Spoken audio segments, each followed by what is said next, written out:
and welcome to the Happier Hour. We're so thrilled and excited to have our amazing guest join us tonight, Christina Geist. Christina is an author of Buddy's Bedtime Battery, which was published by Random House. Sorry, grown-ups, you can't go to school. #4 on the New York Times bestselling list. She's the co-owner of True Geist, and she's the founder of Boombox, which we cannot wait to talk about tonight. Because God knows, after everything that happened last year, we need something positive, we need good memories, and we need something that we can hold and be happy about. Now, to get started, as everyone knows, Stephanie, take it away. And what cocktail are we going to celebrate with tonight? Well, I was going to make a mocktail, as you ladies know, because I know a lot of people partake in dry January. However, I'm no quitter, so we won't tolerate that kind of behavior up in here. I'm going to make a healthy cocktail. Christina, I make a killer margarita, and tonight I am doing a ginger margarita. I pressed fresh ginger juice in my juicer, and I mixed it with fresh lime juice. And all I'm going to do is you can do any tequila you want. As you may or may not know, I love this tequila. It's aged in bourbon barrels. It's delicious. I do about 2 ounces of that. And then I do I don't want it too sweet, but I do a little bit of Cointreau, which is an orange liqueur. And I'd say a little less than ½ an ounce. I just want a little sweetness. So just, it depends on how sweet you like it. I also don't want a hangover tomorrow. And then I will just add some of this delicious, fresh ginger and lime juice. It's practically a green juice. downright good for you. And I also, we go through these jelly jars like crazy because my youngest daughter eats PB&J every day. So they double as an incredible margarita taster. Here she comes. Speak of the devil. My little PB&J queen. You want to hop up? All right. Come say hello and say cheers and Happy New Year. Cheers. Can you say cheers? Happy New Year. Cheers. Happy New Year. Happy New Year. I have this spritzer that I found, one of those like spiked seltzers. Yeah. In the fridge. So who knows? We'll give this a try. Well, the Happier Hour could get a lot happier. No judgment on the Happier Hour. Absolutely not. This, by the way, I've never made this before. It's incredible. It's delicious. It sounds great. Seema, did you make one? Thank you for the recipe. You're welcome. Love it. I happen to have all the ingredients. We'll post the recipe so everybody can have it. It'll be up on Morph Mom as well. Love that. Thank you for that, and cheers. And welcome, Christina. We're thrilled to have you. And everything that you've done, what a career that you've had. What a, something that I read in that you'd mentioned before, always be the first to raise your hand. And it seems like you've done that throughout your life successfully and been able to pivot through different journeys and different ventures, I think, by doing that and having sort of the confidence to give it a shot and see where it took you. So tell us about how you came to be where you are today. Sure, I'm happy to. And yeah, I think, look, I'm no expert on anything. The only story I can tell really is my own. And I'm so touched to be here and to be asked to be among these wonderful women who are also accomplished and fun. And I think that's been, one of the most beautiful things about an entrepreneurial journey is the community and what you've done with Morph Mom. And, women really do lift each other up and they want to support each other. And this is a perfect example of that. So thank you for having me.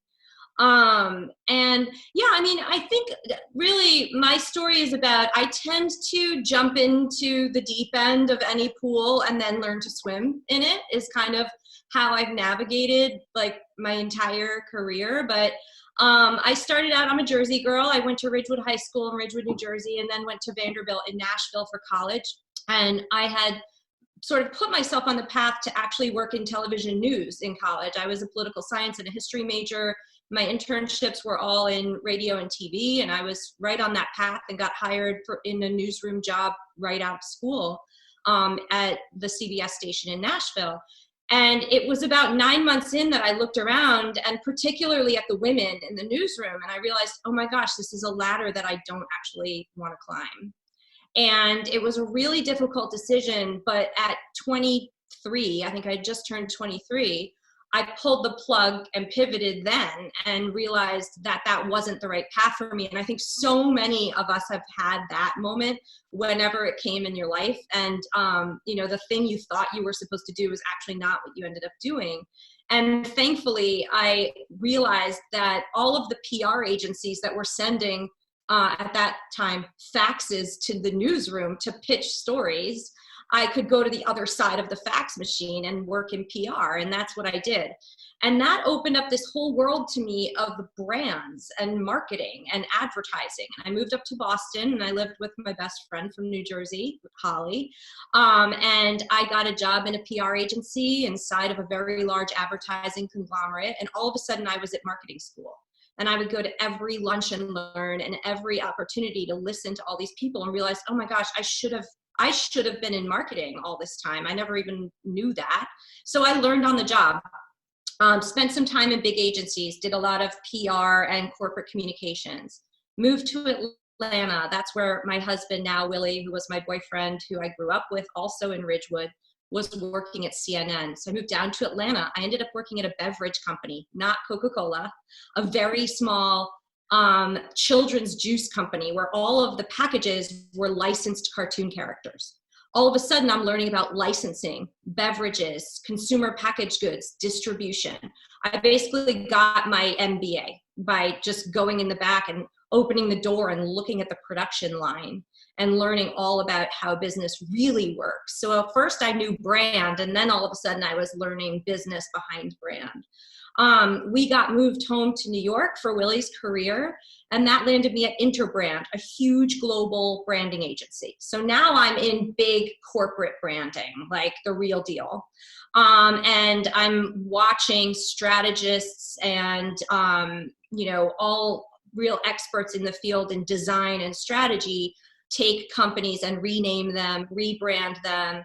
I worked in the packaging design group because I had so much hands-on experience with products and did a ton of strategy work there, and then jumped to Johnson & Johnson, and I worked in-house in the global strategic design office at Johnson & Johnson. I was employee number 7 or 8 there in New York. So I had big agency, and then all of a sudden I had very big corporate in-house experience, and understanding that when you're trying to get products into market, especially when you're Johnson & Johnson, there is so much complexity to that process, and that, the creative moment is the easiest part.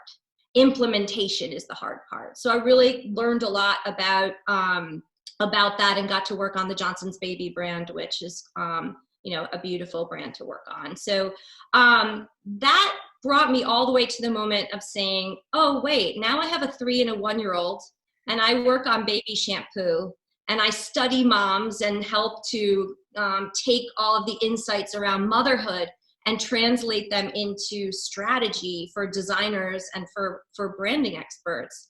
And actually, I'm a mom. I should go be a mom instead of learning about moms. So I would go to work every day and study the women that I felt like I was supposed to just go be. And it was this interesting moment in my career. And again, I pulled the plug and I pivoted and went home. And my kids were 3 and 1.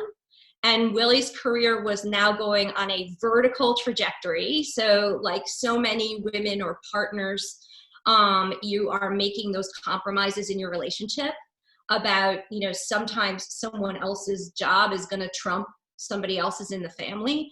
And that's okay, and because we had grown up together, we looked at each other, and he's starting Morning Joe and MSNBC, and then starting another early morning TV show called Way Too Early, which he did that was even earlier in the morning. And we had 2 toddlers who didn't sleep. And I just said, someone needs to wave the white flag. So I took 4 years off, and I was home with the kids, and all this creative energy that I had been pouring into work didn't have a place to go anymore. And so my writing evolved out of that process of just being home with my kids for 2 years. And I write picture books for kids that are inspired by my own experiences in my household at bedtime or going off to school, or other moments that we're moving on to in my third book. Not necessarily are my books about my kids, but certainly inspired by my experience. And had I not been home with them for 4 years in those critical times, I wouldn't have had that inspiration. I also started to notice my friends were turning 40 a few years after being home. And my big sister from my sorority at Vanderbilt, who lives in Nashville, was the first among us to turn 40. And my group of friends were scattered all over the country. And we decided to make her a memory box and to try to track down as many messages and letters from her friends and family as we could to give to her on her 40th birthday. That is the genesis of Boombox. As that idea started to take off for me, my old creative director, Todd True from Johnson & Johnson and Interbrand, called me and said, "Hey, I'm ready to leave corporate America. Do you want to go into business together?" And I all of a sudden had these 3 pots on the stove. And I said yes to all 3 and lit the burners and just went for it. So that was about 6 years ago. I went back to work with him as True Geist. We are a boutique branding firm. We do the work I used to do at Interbrand and J&J, help brands come to life. I took everything in practice from that experience and put it into Boombox, including all my money. So all of my income from True Geist funds Boombox.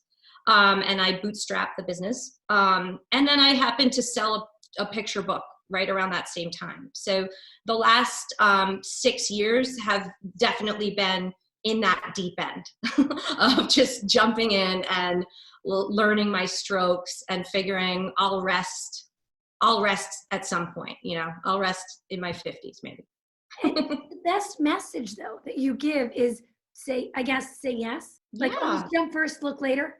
Well, yeah, I'm not like an impulsive person. I'm not irresponsible, but I definitely, I'm a doer. Mm-hmm. I'm a roll up the sleeves and do it type of person and figure it out person. And so the more time I spend sitting and analyzing something and deciding whether to do it, it doesn't help me. I have to learn by doing. Someone gave me the best advice one time, and they said, think about what people come to you for. So do they come to you for advice? Do they come to you for honesty? Do they come to you for support? I always thought it was just such a simple thing that everybody has. Everybody can self-reflect and say, I can help someone with this. And it's such a good starter. That's true. And I do think that it also takes confidence. And I think that for a lot of women, particularly like the morph mom community, I would imagine, I think you're morphing as women, like you pivot constantly. How many times have you pivoted in your life? Like you've changed your identity. You've changed, it's just, it's what you do. It's just how you live your life. And so I think you have to, you kind of also have to listen to certain voices. So like you said, what do people come to you for? I also find that in this morph mom world, when you're kind of testing an idea, like, so say Stephanie's like, listen, I think I'm going to make these cocktails, right? Like, let's run with this concept. So she's got this cocktail and she's going to say to a friend, I think I might try to market my cocktails.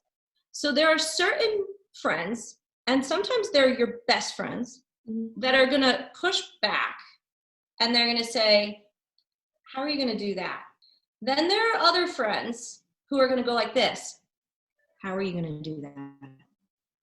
I want it, right? It's the same question. It's completely different. And so you need to surround yourself with the people who come in closer and kind of want to play and they want to work on the idea with you and they want to support it and they want to make it happen. Because the idea is easy. Ideas are easy. They come to everybody all day long. Taking one and executing it is a totally different ballgame. And so if you're going to do it and you're going to go for it, you got to have, you know, your own voice has to tell you first and foremost, how are you going to do that? Let's do it. Right. And if you do how are you going to do that? The kids get out at 3. Oh, I'm committed to the PTA and I want to take my summers off, and wait a second, I don't want to commute. And you just start talking yourself out and talking yourself out of it. Well, guess what? Your idea is dead. You just killed it. So you got to find the right voices. And the first one is your own. And Kathy, our very own Kathy, went through something similar to that. Her very own journey was similar to stopping for a number of years and then deciding to come back. And Kathy, I want to get to our financial tip today, but also you're sort of a living example of that. Like how do I navigate back in? And who's I think what Christina said, there was like a lot of good points with what she said. So for example, I know I love helping people. I was a volunteer my whole life. I volunteered, and I've always enjoyed money and in finance. I was a finance major, undergrad and graduate. And it was like loving to help people, loving finance and putting it together and making a career. It doesn't feel like work. Like I bet if just listening to Christina was so inspiring, I bet if you asked her if what she does feels like work, I'm guessing not really, right? Because you're so, it's just your thing. You're so good at it, and usually you love what you're good at too. So I feel that way about what I do too. And I'd say too, a tip is that you just want to be part of the conversation and the decision making. And I'm going to go back to what I've said many times before. Money is power. Don't give your power away. It's important to be part of the conversation. My clients, I have a lot of clients who are, I do have women clients, entrepreneur women, founders and things like that, but I also have a lot of families and couples. And what I find is the reason why I have those couples is because not only does the woman want to be part of the conversation, but her spouse wants to be sure that she's part of the conversation. And that's very empowering too, when you have a partner who wants to be in a conversation with you about topics that can be challenging or hard, but are very important to your well-being. So have the conversation with the important people in your life, and don't be afraid to talk about money. It's all about a tool to help you reach your goals. And just the confidence, again, you need that confidence to take that next step. Now, as we're taking our next step, Elizabeth helps us along the way, because she gets us to the next week when we're trying to shut down for a minute and not think about that. What else can we do? So Elizabeth, what can we do this next week, getting us to our next step? So funny, because I just realized my parents are watching and they might not want to know what I'm about to say, but I'm obsessed right now with the history of swear words. If you haven't seen it on Netflix, it just came out. It's Nicolas Cage. It's basically the history. It's like 20-minute clips, and they talk to a bunch of different, comedians, Sarah Silverman, Elvis Mitchell from the New York Times, an etymologist from Merriam-Webster, and he is just fabulous at this. And breaking down the history of certain words that are considered swear words. And it's hilarious, and we'll get you out for 20 minutes. They're super quick. There's 6 episodes. And if you want to go into the other extreme, same topic, my parents are watching, Bridgerton, if you haven't, from Shonda Rhimes, is absolutely engaging. It really is escapism at its finest. I'm obsessed with Simon. I think he's my new boy toy right now. So I'm loving that very much. But we also read around here, and so I know Christina was talking about different books, and so one of my favorite authors from Atlanta is a woman named Emily Giffen, and you've probably seen her movies, Something Borrowed with Kate Hudson a couple years ago. But this is called The Lies That Bind, and I read it in about 2 days, and it's about a female journalist in New York during 9/11, and it's very engaging, and I'm sure it's going to be a movie any minute now. And finally, my other binge right now, which I just started, is, and I got it for Christmas, it's What Becomes a Legend Most. It's all the biography of Richard Avedon, the photographer, who you may know, and I had worked with in the magazine world. So brilliant, and it's a fascinating tale. I've I've been obsessed with it the past couple days. So that is my non-swear word book. Jeff just told me about that swear word at dinner tonight. He said it's so good. They start with the F word, right? Mm-hmm. My favorite word. And but also there's like a feminist piece of it because they talk about the B word and what, really where it came from. So there's a lot of there are lessons in this that are really quite fascinating, I will say. And Kathleen, your favorite actor from The Wire, is on there doing a very long S word, which is hilarious. So there you go. I always have to do a shout out for The Wire. We were talking about, and everyone has their favorite show to this day, and it dates me. I know The Wire is my absolute favorite show. Well, Isaiah Whitlock from The Wire is on it, and it's pretty funny. Yeah. It's the best. And another thing, thank you so much for that, you guys. Is that not amazing? So now, as we're planning what we're going to do next, if you need a break, you know what to do when you're taking that break. But another phenomenal thing that we share each week is somebody special. We highlight someone out there who's doing something that needs a little bit of recognition. And Dina brings that to us every week. So I think what you said, Christina, really spoke to me. I'm the queen of having ideas and never executing. So I love that the person I'm about to introduce you to had a great idea, born out of need. And really the entrepreneurial journey is really when you need something, it doesn't exist, and you actually create it, which is the person I'm going to talk about. Her name is Mavis Emby. She's a Maryland mom of 3. Her kids are now 5, 8, and 11. But when her son was born, and this was years in the making, her son was born, and I'm sure you all remember carrying oversized diaper bag and having to change your baby. And the bigger the diaper bag, the more crap you pack in, and you don't even need it really. So you have to change the baby. You're like muddling through. You just need the diapers, the changing pad, and the wipes. And it takes you forever to find it, and then you're carrying it. So she just wanted a more compact bag that could easily streamline the stuff and not have this oversized diaper bag, and she couldn't find it, so she created it. She created a prototype, and this is what it looks like. It's called Change Bag. Yeah, it's like very small and portable. She wanted to be portable. So she designed this prototype having no experience in product development, and did a crowdfunding Indiegogo, and worked with people to really develop this years in the making. But I think it's vegan leather. I think my daughter saw it and she's like, oh, that's a cute bag. And I said, it's a diaper bag. She couldn't believe it. So here's where you put the wipes that are not in here. And then there's a zipper for the there's a zipper here for the 6 diapers, and then there's 2 this is to hold off over your stroller, and then this is to do as like a waist, like a crossbody bag. And then there's the bottom zipper here. for your tequila. Exactly, for your tequila. And here is where you have the For change. Stephanie's new drink. And imagine if you had this in a bigger bag, you'd never lose the stuff. And I'm very disorganized, so I think this, and it looks stylish, and you can use it for other reasons too. She wants it to be marketed as a versatile bag that you can also use to carry your lunch, or just, very portable, especially during the pandemic. So this is her latest version of it. Just came out a couple months ago.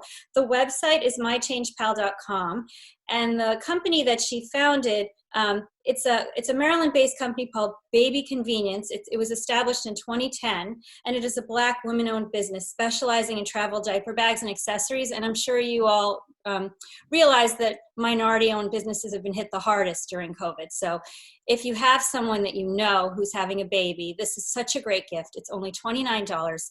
The website is mychangepal.com, and there's also an Indiegogo link for the special right now for $29. But you'll be supporting a small women-owned, minority-owned business. Love that. If only that had been around 25 years ago. Right, exactly. Myself.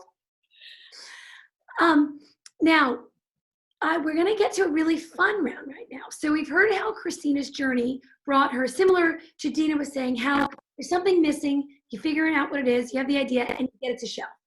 And that's exactly what Christina did with Boombox and really with everything else that she's done. So we know her story professionally, but we want to go a little bit behind the scenes with a quick 2-minute behind the scenes revelation of who Christina really is behind the idea. So Seema, take it away. Okay. Quick questions. If you don't want to answer, you don't have to, just say pass. Okay. All right. What is one meal that you love to cook for your family? Oh, they love my chicken parm. Oh, I love that. Are you a little bit country or a little bit rock and roll? Both, because I'm New York and Nashville. So I'm split right down the middle. Love that. If you could have dinner with one person living or not, who would it be? Oh gosh. Pass? I would say right now, Michelle Obama. Very nice. What is something you dislike that everyone else loves? Oh, I hate truffles, like truffle oil and truffles when you go out to dinner and it's like, So funny. we have the truffles this evening and everyone freaks out. I'm like, please, no truffle oil. So that would be it. What do you most value in your friends? Oh, a sense of humor. Your favorite family vacation? Probably going to Puerto Rico, where my parents have a condo, and that's where we got married, and sort of like a lot of my side of the family memories are all there. Favorite Nashville hangout? Oh, Satco, for sure. The San Antonio Taco Company on 21st. What is your motto? Use your words. Favorite holiday movie? Love Actually. Beer, wine, or cocktails? Wine. Dogs or cats? Neither. Beach or mountains? Both. Split down the middle. Love that. Well, thank you for answering. I loved your answers. And Okay. we'll be over for some of that chicken parmesan.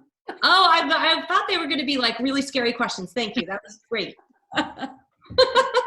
You know, Christina, going back to your motto, use your words. Clearly in Boombox, you got to use your words. So the importance of words, the importance of the message, and the importance of the memory. So tell us how we find Boombox and if we want to do Boombox and what our very special Morph Mom discount is for Boombox. Yeah, for sure. So Boombox is boomboxgifts.com. You can see behind me, these are memory boxes. Every box is filled with a collection of custom printed and designed cards. This is someone's actual birthday and I don't have permission to share, so I can't show you her cards, but every card is printed with a photo, a message, a letter, whatever her friends and family have uploaded digitally to our site, our team then takes and custom designs and prints inside of whatever beautiful box you choose. So it really is about using your words and telling someone close to you what they mean to you. And the your audience can find us at boomboxgifts.com. And then I'd love everyone to use the code BOOM50, which will give you $50 off of any of the boxes. And they come with from 50 to 150 cards inside. Every box is the same size. They all hold up to 150 cards. And so you can purchase 50 up to 150. And then you make the whole thing online. So you can include people from anywhere in the world in someone's boombox. So even before COVID, we were all about sort of bringing loved ones to you. And then obviously in the last 12 months, our business has, exploded and boomed because people really needed us when they couldn't gather. We used to be in addition to the gathering, the boombox would be the thing that kind of lasts forever when the party's over. And now the party's not happening. So, we've been able to replace that for people, which has been a really beautiful silver lining in the last, crazy year. So excited about this, so excited to share it. And if nothing else, if Christina's story does not inspire everybody out there that you can do this, you say yes, you jump in the deep end, you figure it out when you get there, and you find that thing that's missing and you go with it. And it may not always be your best friend, but there's somebody out there, we're out there, who will support you to do it. And in so doing, everybody remember, keep morphing.